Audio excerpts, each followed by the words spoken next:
আমার নাম বিচারপতি শামসুদ্দিন চৌধুরী মানিক। বিচারপতি শামসুদ্দিন মানিক কে?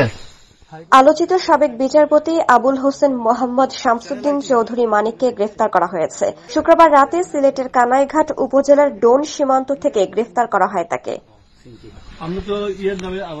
জানা গেছে, শুক্রবার বিকেল 4:30টার দিকে স্থানীয় আওয়ামী লীগ নেতাদের সহযোগিতায় সিলেটের কানাইঘাটে এসে পৌঁছান বিচারপতি শামসুদ্দিন মানিক। সেখানে রাত 9টা পর্যন্ত তিনি ছিলেন। রাত 9:30টার দিকে বিজিবির কাছে খবর আসে 4-5 জন লোক অবৈধভাবে সীমান্ত পাড়ি দেওয়ার চেষ্টা করছেন। খবর পেয়ে বিজিবির সদস্যরা এগিয়ে গেলে বাকিরা মানিককে রেখে পালিয়ে যান। এ সময় তাকে একটি নৌকা থেকে আটক করা হয়।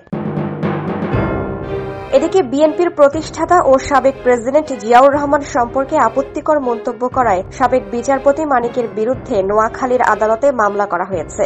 গত সোমবার জাতীয়তাবাদী কৃষক দলের কেন্দ্রীয় কমিটির সাংগঠনিক সম্পাদক রবিউল হাসান পলাশ বাদী হয়ে নোয়াখালী সিনিয়র জুডিশিয়াল ম্যাজিস্ট্রেট 1 নম্বর আমলি আদালতে মামলাটি করেন। মামলা সূত্রে জানা গেছে, জিয়াউর রহমান সম্পর্কে আপত্তিকর মন্তব্য করেন সাবেক বিচারপতি মানিক। তিনি বলেছিলেন, জিয়াউর রহমান মুক্তিযোদ্ধা ছিলেন না, ছিলেন পাকিস্তানের চর।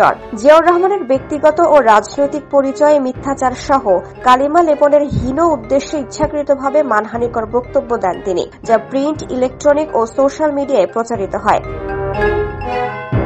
তার এমন মন্তব্যে জিয়াউর রহমান ও তার পরিবারের সম্মান ক্ষুণ্ণ হয়েছে। বিশেষ করে গত জুলাইয়ে ছাত্র আন্দোলনের সময় চ্যানেল আইতে প্রচারিত টকশোতে মানিক ঔদ্ধত্য ও কুরুচিপূর্ণ, নারী বিদ্বেষী, অপমানজনক বক্তব্য ও আচরণ করেন, যা সারা দেশবাসী দেখেছে এবং সোশ্যাল মিডিয়াতে তা রীতিমতো ভাইরাল হয়।